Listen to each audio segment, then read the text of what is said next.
This is not a clickbait at all. Space Ape Studio is indeed shutting down and closed, and Transformers Surface is going to be shipped to a completely different studio. So yeah, let's get over the article.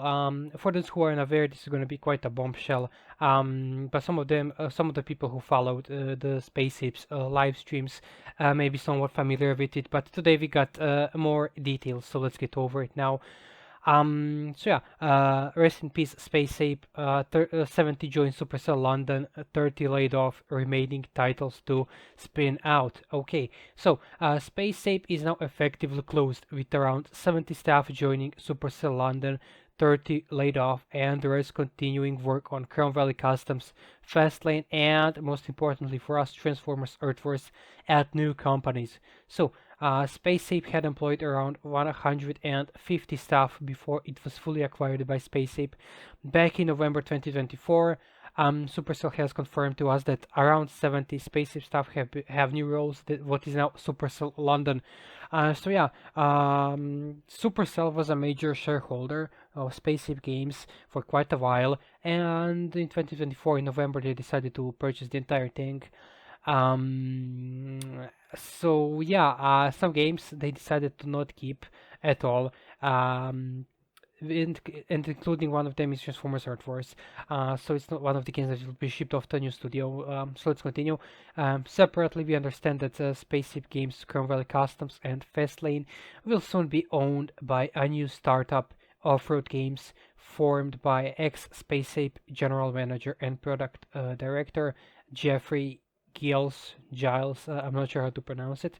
Um, Off-Road is poised to take on at least 12 former Space App staff, we are told. Okay, and now to the more important part. Meanwhile, around 10 staff working on Transformers Earth Wars will find a new home at Chinese publisher Yoda One. The company was already running the game in China and will now publish the game globally, we understand.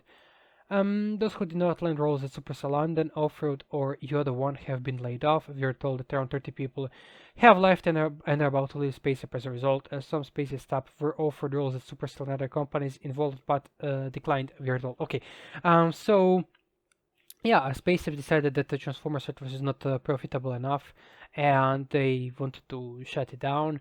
But Yanis, one of the lead designer for the game, tried to save the game, and it is now being shifted off to the Chinese developer.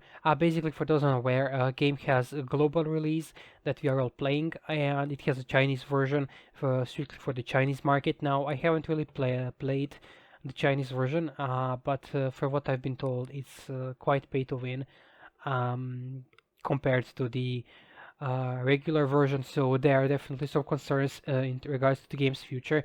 And some people are also concerned that the servers will merge or whatever.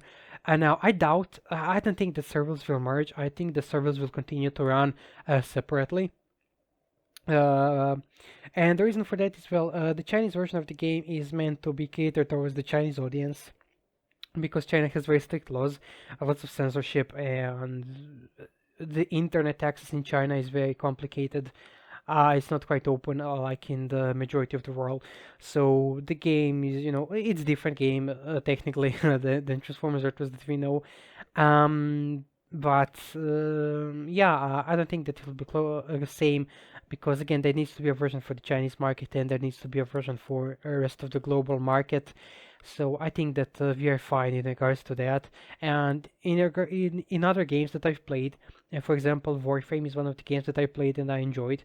That game also has a Chinese and global version, and after they were fully acquired by Tencent, who are a huge Chinese company, it remained the same. The game ended up having, the global servers and the Chinese servers. So I think that's really a trend with games in general, and there are very good reasons for this. So I think that game will be fine in the long run, but I definitely have my concerns, especially in regards to monetization. If they're going to make things more pay to win, we will see. Because games it's pretty bad right now. It's pretty bad in regards to how they deal with certain things. Like for example, Raiden, to get the Force, you had to pay $150, and otherwise you were gonna have to wait maybe longer than half a year to be able to get him in the game. So yeah, some monetization practices are pretty not good. But quite honestly, free-to-play players can play at the top in Transformers Sword Wars if they know what they're doing, and most importantly, if they are patient. So there are definitely games that are doing worse than Transformers Sword Wars, but I don't think we should compare it to the games that are doing worse, but the games that are doing better and strive for improvement. So yeah, I don't want to make this too long, and yeah, definitely some concerning news, but I hope it's going to shed some light on it now.